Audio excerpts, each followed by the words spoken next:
Boa noite, igreja. Que a graça e a paz de Jesus estejam em nossos corações. Amém. Feliz em rever os irmãos, feliz em ver os que nos visitam essa noite. Sejam todos bem-vindos em nome de Jesus. Que possamos juntos pensar um pouquinho essa noite a respeito da palavra. Eu convido você a abrir a sua Bíblia em Gênesis capítulo 3, para darmos continuidade à série de reflexões sobre o livro de Gênesis. Desta feita, continuando, capítulo 3.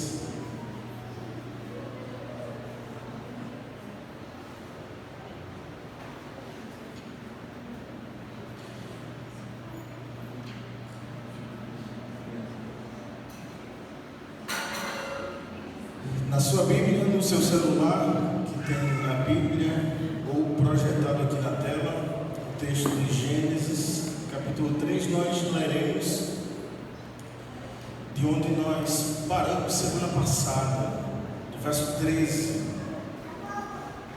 Capítulo 3, verso 13, o texto diz assim: O Senhor Deus, então, perguntou à mulher: que foi que você fez?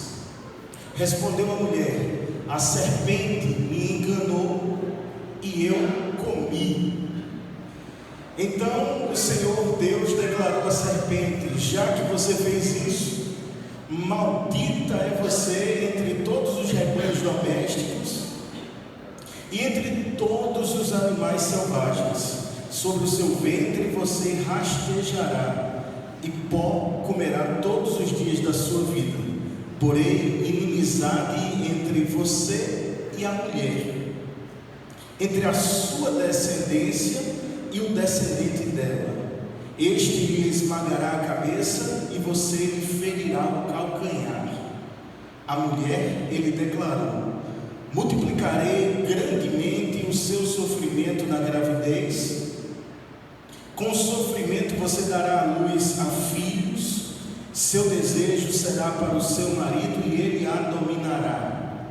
E ao homem declarou: visto que você deu ouvidos à sua mulher e comeu do fruto da árvore da qual eu lhe ordenara que não comesse, maldita é a terra por sua causa.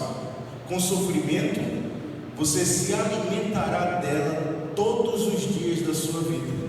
Ela lhe dará espinhos e ervas daninhas, e você terá que alimentar-se das plantas do campo.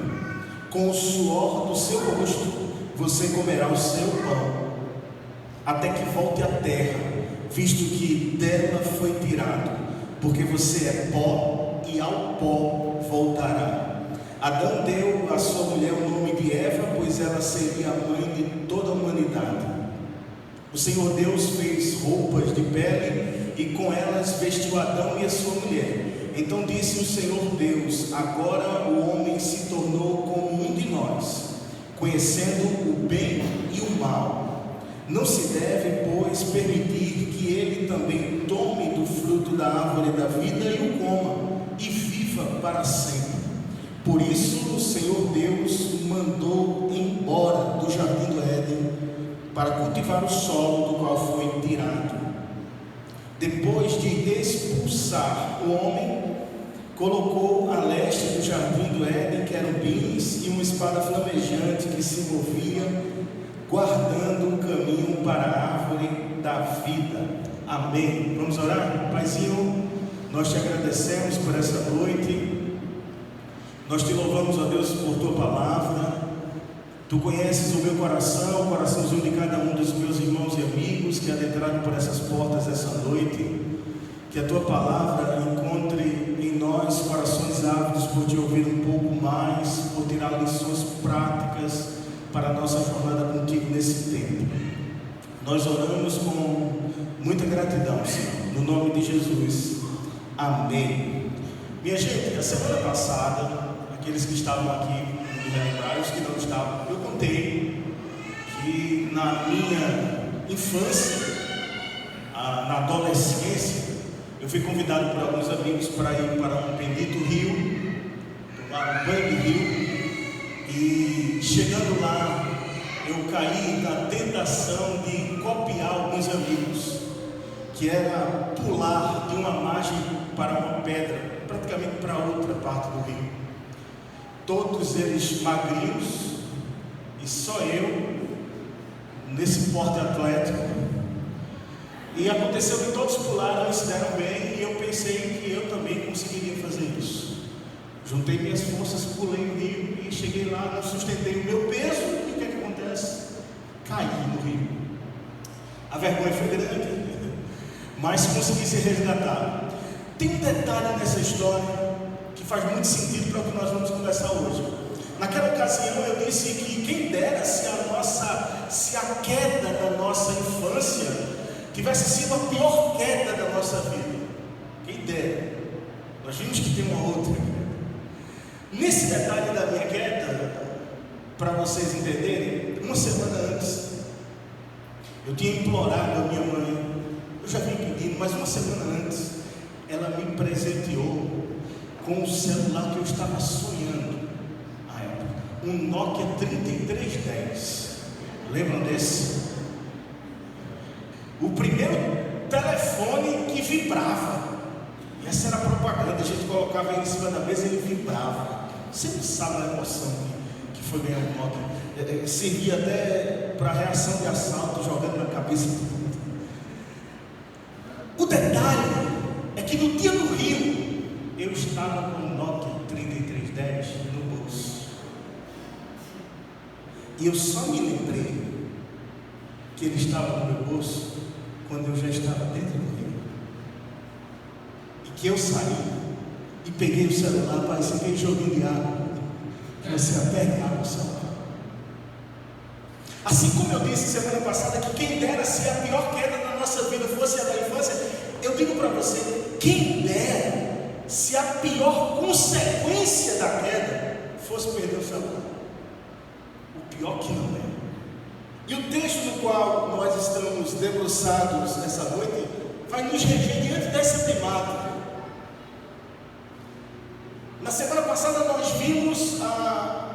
conversamos sobre a queda do ser humano e vimos o ser humano saindo do lugar do qual Deus preparou para ele estar. Adão e a sua digníssima resolveram ouvir uma outra voz que não era a voz de Deus, e o desfecho foi que ao ouvir essa outra voz tomaram um rumo diferente do que Deus tinha preparado para eles.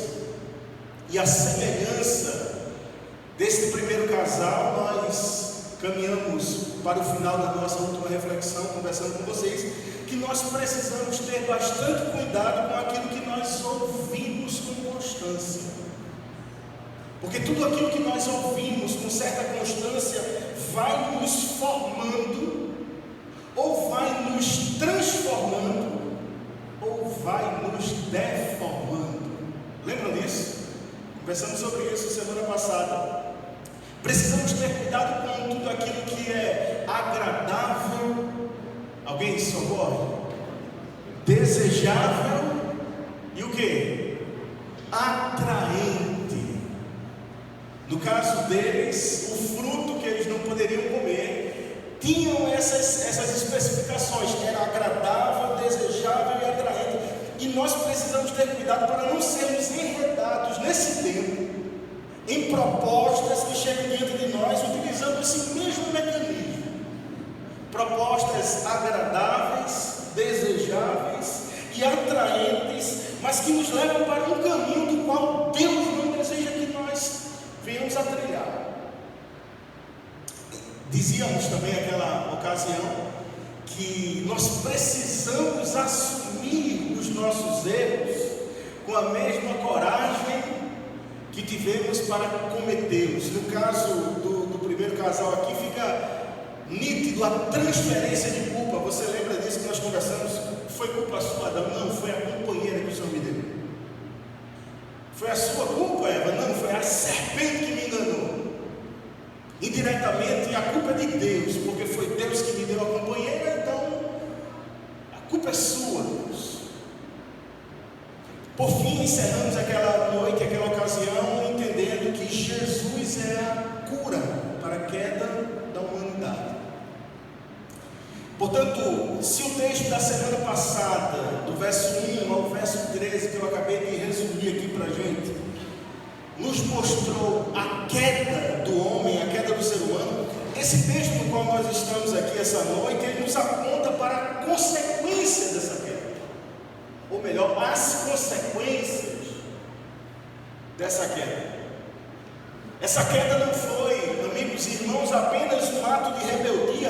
Essa queda não alterou apenas a relação do homem com Deus. Essa queda foi muito além, afetou toda a relação com a terra que Deus havia criado. E essa queda trouxe consequências. E a primeira consequência que o texto nos apresenta é a separação de Deus. O verso 23 do texto que nós lemos nos diz isso: por isso o Senhor Deus o mandou embora do jardim do Éden para cultivar o solo do qual fora tirado. Antes da queda, Adão e Eva viviam em plena comunhão com Deus, viviam em plena comunhão um com o outro, em plena harmonia com o Criador. Porém, ao desobedecerem ao Criador, eles quebram essa relação, e a consequência é a expulsão do jardim. O pecado, ele não afastou fisicamente apenas, o pecado separou espiritualmente o ser criado do Criador. Há um abismo agora, deixando o homem incapaz de buscar a Deus por conta própria. Há um vazio no meio, que foi quebrado pela desobediência. Tanto é que Isaías, o profeta, lá na frente, quando ele vai dizer, e nós temos pelo capítulo 59 de Isaías, o verso 1 e o verso 2, aponta justamente para isso. Eis que a mão do Senhor não está encurtada para que não possa salvar, nem é surdo o seu ouvido para não poder ouvir, mas as suas iniquidades fazem o quê? Separação entre vocês e o seu Deus.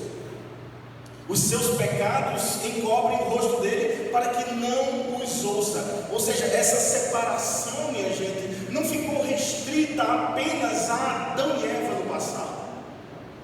Essa separação, até porque quando nós observamos diante das Escrituras, todos passaram a herdar essa natureza de pecado. Se antes Adão refletia a santidade de Deus, se antes Adão refletia a justiça de Deus, se antes Adão refletia a perfeição de Deus, até porque Deus o criou diante da sua imagem e semelhança, agora depois da desobediência, essa imagem é manchada, essa imagem é maculada. A natureza do homem se corrompe. Logo, quando Adão gerou filhos, os seus filhos não nasceram mais da pureza original com a qual Adão foi criado. Eles carregam agora a natureza caída. Ao invés de herdarem uma inclinação natural para o bem, uma inclinação para Deus, agora eles passam a ter uma inclinação para o pecado, uma inclinação para o afastamento do propósito divino. E toda a humanidade, como descendência de Adão, acabou herdando essa natureza pecaminosa, podemos dizer assim, essa inclinação para o mal, desde quando nascemos. Desde quando nascemos. É interessante, eu dizia isso essa semana em nossa comunidade lá em Tupanatinga. O ser humano, ele não precisa ser ensinado a pecar, já nasce pronto, já vem de fábrica, já está preparado para isso. É como se nós já nascêssemos com essa configuração nosso HD, o vírus da maldade já está implantado dentro da gente. O egoísmo está dentro da gente. Quando eu digo isso, você talvez nem precise se benzer, tá? Você também faz parte disso. Todos nós. Já diz o hino: Deus me proteja de mim. Lembra desse hino? Lembra não? Sei bem. A maldade está dentro da gente, o egoísmo está dentro da gente, faz parte da condição humana desde o nascimento. Seguir desejos contrários à vontade de Deus está dentro da gente, e a humanidade toda sofre com tudo isso. Por isso que o apóstolo Paulo, quando ele escreve a sua carta aos Romanos, no capítulo 5, no verso 12, ele vai dizer assim: assim como por um só homem o pecado entrou no mundo, e pelo pecado a morte, assim também a morte passou a todos os homens, visto que todos pecaram. E esse estado então de corrupção humana, que separa o homem do seu Deus, essa separação deixa o ser humano incapacitado de alcançar justiça diante de Deus. Não há mérito algum que o ser humano possa fazer ou possa possuir. Não há virtude alguma que o ser humano consiga para se aproximar de Deus, porque ele é um ser caído. Então o que lhe sobra? A morte. E detalhe, minha gente, parece que é somente essa a certeza que nós temos enquanto seres humanos, ou não é? Nós não temos certeza de absolutamente nada, senão da morte, que todos nós vamos nos deparar com ela um dia. E justamente nesse momento de passagem do texto que nós estamos, que essa intrusa chamada morte entra na história da humanidade. É aqui que a morte entra na história, como consequência da queda do ser humano. O verso 3 do texto que nós lemos nos diz isso: não comam do fruto da árvore que está no meio do jardim, nem toquem nele, porque do contrário vocês morrerão. Deus, ele já havia advertido Adão para que não comesse do fruto proibido, porque a morte entraria naquela relação. E o que é que acontece? Eles comem, e após o pecado, depois de escolherem o caminho da desobediência, a morte agora passa a ser uma consequência e faz parte da história de todo ser humano. A morte passa a ser essa única certeza que a humanidade possui. Após a queda, nós nos tornamos seres finitos, limitados. A nossa expectativa de vida, minha gente, passou a ser reduzida.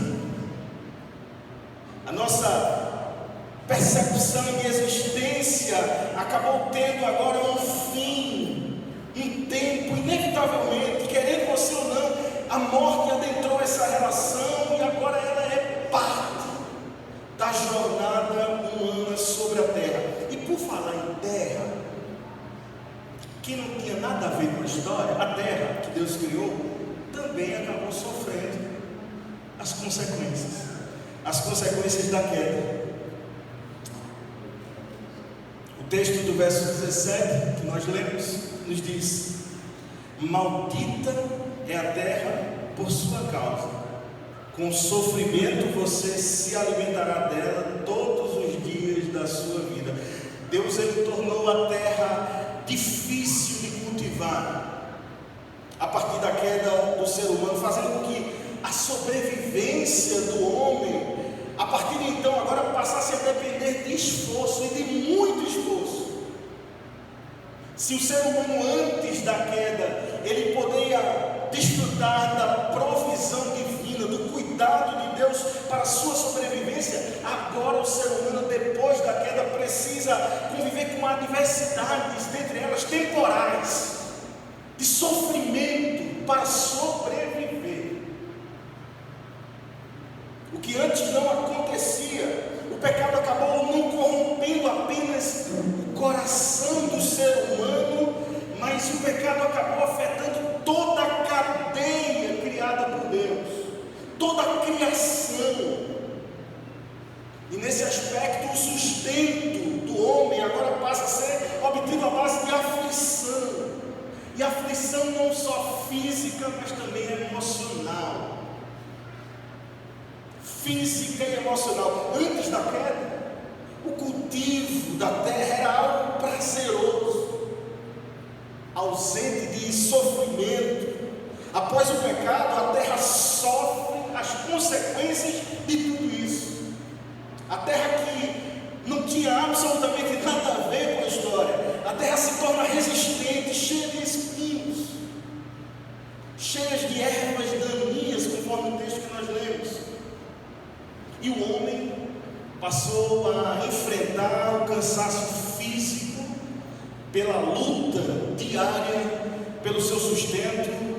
O homem passou a viver em um mundo onde o suor do seu rosto se tornou algo inevitável para a sua sobrevivência. É o que diz o verso 19 do texto que nós lemos. Com o suor do seu rosto você comerá o seu pão até que volte à terra, visto que dela foi tirado, porque você é pó e ao pó voltará. A queda trouxe, minha gente, não apenas a morte espiritual e física, mas a queda trouxe uma vida cheia de desafios, dos quais você enfrenta, eu sei disso, eu enfrento, nós enfrentamos. A queda nos trouxe sofrimentos, frustrações, decepções. A queda nos mostra e deixa muito bem claro que longe de Deus a humanidade está completamente perdida. Completamente. E o impacto dessa queda do ser humano no texto foi tão grande que nós nos tornamos escravos do pecado. É uma consequência da queda. O ser humano não apenas mais escolhe pecar, o ser humano está preso ao pecado. Não é questão de escolha, é questão de condição. Ele não consegue mais viver em plena comunhão com Deus, em plena obediência a Deus, porque ele está preso ao pecado. O seu coração está corrompido pelo pecado. O ser humano constantemente se inclina para Deus, não para o pecado, para coisas erradas, para caminhos errados. Constantemente a sua inclinação o afasta da presença de Deus. E quando nós andamos sem a direção de Deus, nós vamos agindo segundo os nossos próprios desejos. Quando nós não estamos diante da direção de Deus, nós vamos agindo diante das nossas próprias vontades. E é aí que nós vamos nos tornando cada dia mais escravos do pecado, cada dia mais acorrentados ao pecado.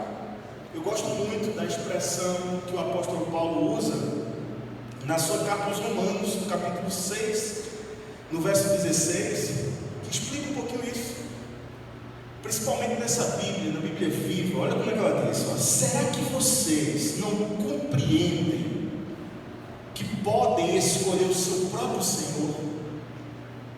Podem escolher o pecado com a morte, ou então a obediência com a absolvição.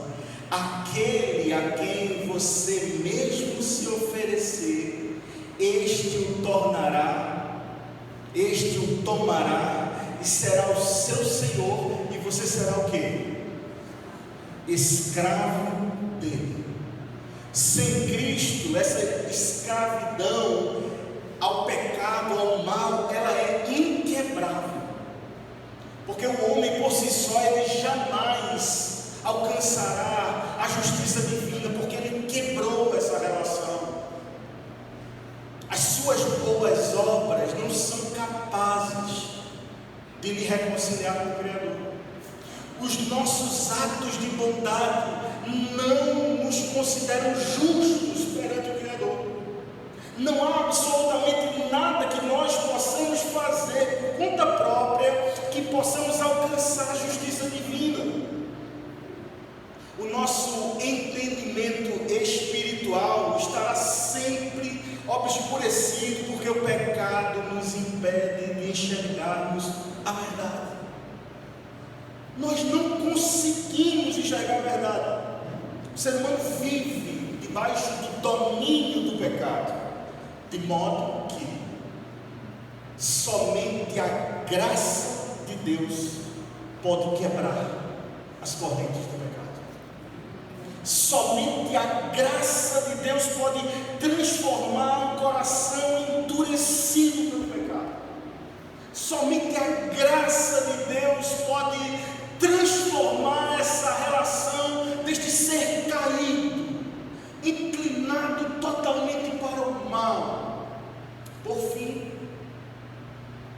as consequências dessa queda nos apontam talvez para o ponto mais importante dessa nossa jornada: saber que nós necessitamos de redenção. Precisamos de um resgate.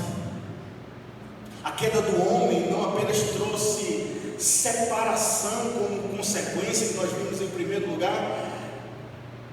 A queda do homem não trouxe apenas a morte como destino, como nós vimos. A queda do homem não trouxe apenas o sofrimento como parte da jornada. A queda do homem serviu principalmente para revelar a necessidade que o ser humano tem de um redentor. Ele precisa ser resgatado. Nós precisamos ser resgatados. Alguém que pudesse restaurar aquilo que foi perdido. Alguém que pudesse fazer a mediação. E Deus, em sua misericórdia, Ele não abandonou a sua criação. Deus, em sua infinita misericórdia, Ele não colocou e deixou de lado a humanidade. Ele não permitiu que a humanidade vivesse e sofresse e tivesse como consequência final a condenação. Por isso que Deus anuncia ainda no Éden a promessa de um Salvador. O verso 15 do texto que nós lemos nos mostrou exatamente isso, quando Deus declarou que a semente da mulher esmagaria a cabeça da serpente. O que Deus estava dizendo ali, minha gente, era apontando para uma vitória definitiva sobre o erro. Deus estava apontando para uma vitória definitiva de Jesus na cruz, vencendo a morte e vencendo o pecado. Tudo já estava apontando para esse momento. Vencendo a morte, por quê? Porque Jesus, mesmo sendo homem, não pecou. Mesmo sendo homem, não viveu debaixo do pecado. E mesmo sem pecar, Deus o fez pecado por nós. Por isso que Ele morreu em nosso lugar. Ele venceu a morte, porque mesmo sendo crucificado e morto naquela cruz, a morte não foi capaz de detê-lo, e Ele ressuscitou ao terceiro dia. Aquela promessa feita lá atrás está se cumprindo em Cristo Jesus. O ser humano caído, que agora só lhe restava a condenação, agora está apontando uma luz no fim do túnel, e essa luz se chama Cristo. De modo que se alguém está em Cristo, não há mais condenação. Por mais que o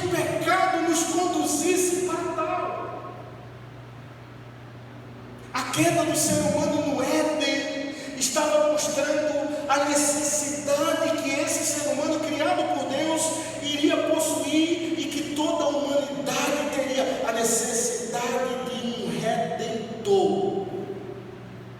Portanto, Deus cumpre plenamente a promessa feita em Gênesis 3,15, apontando para Jesus, que veio ao mundo para vencer o pecado e, na linguagem do apóstolo João, desfazer as obras do diabo. Amém? Por meio da morte dele, por meio da ressurreição dele, o preço foi pago pelo pecado, mas a partir de agora há uma oportunidade sendo oferecida ao ser humano, outrora caído. A partir da morte e ressurreição de Jesus, o ser humano está agora tendo a oportunidade de se reconciliar com Deus. A ponte chegou, o abismo para ser mantido agora só depende de você, porque querendo você sabe onde encontrar uma ponte, você sabe onde encontrar um mediador. O seu final não é mais a morte eterna. Agora você tem a oportunidade e o desfrute de uma vida eterna, que somente Cristo pode oferecer, porque Ele se tomou em nosso lugar. O que Adão perdeu, Cristo restaurou. O que foi perdido lá atrás, agora todos nós, todos aqueles que se arrependem dos seus pecados e se submetem ao senhorio de Cristo Jesus, podem ser libertos do pecado, libertos do mal, libertos da condenação, podem ser restaurados e viver em paz com Deus. Essa é a oportunidade maravilhosa, de modo que a história da queda, minha gente, não termina em condenação. A história da queda termina em absolvição. Só depende da gente. A decisão é minha, é sua, é nossa. Se queremos viver o resto da nossa vida debaixo do jugo do pecado, do domínio do pecado, ou se nós queremos estender as nossas mãos e alcançar uma mão que está estendida para nos resgatar, nos tirar do lamaçal do pecado e nos conduzir à sua maravilhosa luz. A decisão está diante da gente. A consequência da queda nos aponta para isso. Se o pecado resultou em separação de Deus, se o pecado resultou na corrupção da nossa natureza humana, se o pecado resultou no domínio do mal sobre toda a humanidade, porque todos pecaram, se o pecado resultou na chegada da morte, de tal forma que toda a criação acabou sendo afetada, o homem se tornou escravo dos seus erros, dos seus pecados, dos seus desejos, das suas paixões, e mesmo diante de tudo isso, Deus, por amor, oferece um caminho de redenção para o ser humano. Que coisa linda, não é? Eu encerro, minha gente, a nossa breve reflexão, lendo com vocês o texto de Romanos 5. Não está projetado, se você quiser acompanhar na sua Bíblia ou ouvindo. Para mim esse texto, ele resume exatamente tudo isso que nós acabamos de conversar. E aqui a gente encerra. Romanos capítulo 5, verso 12 em diante, o texto diz assim, olha que coisa linda. Portanto, da mesma forma como o pecado entrou no mundo por um homem, e pelo pecado a morte, assim também a morte veio a todos os homens, porque todos pecaram.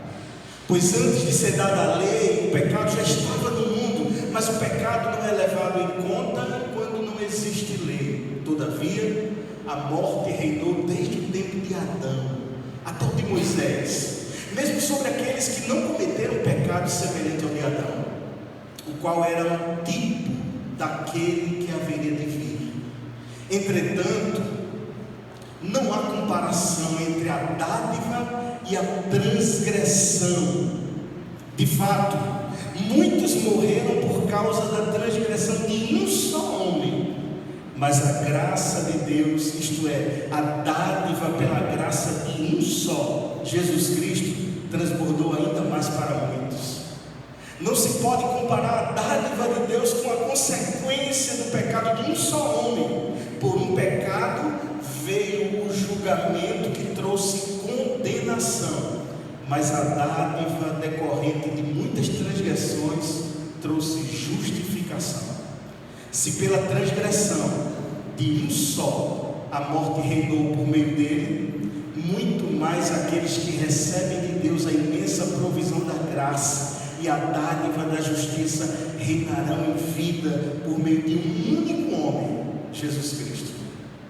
Consequentemente, assim como uma só transgressão resultou na condenação de todos os homens, assim também um só ato de justiça resultou na justificação que traz vida a todos os homens. Logo, assim como por meio da desobediência de um só homem muitos foram feitos pecadores, assim também por meio da obediência de um único homem muitos serão feitos justos. A lei foi introduzida para que a transgressão aumentasse, mas onde abundou o pecado, superabundou a graça, a fim de que, assim como o pecado reinou na morte, também a graça reine pela justiça para conceder vida eterna mediante Jesus Cristo, o nosso Senhor. Amém. Que Deus nos abençoe. Vamos orar? Paizinho, nós te agradecemos. Obrigado, Pai, por essa noite. Obrigado, Deus, por esse ajuntamento. Obrigado, Pai. Tu conheces, Senhor, os nossos corações. Nós te agradecemos por tua palavra compartilhada. Que essa palavra permaneça em nossos corações no decorrer dos dias.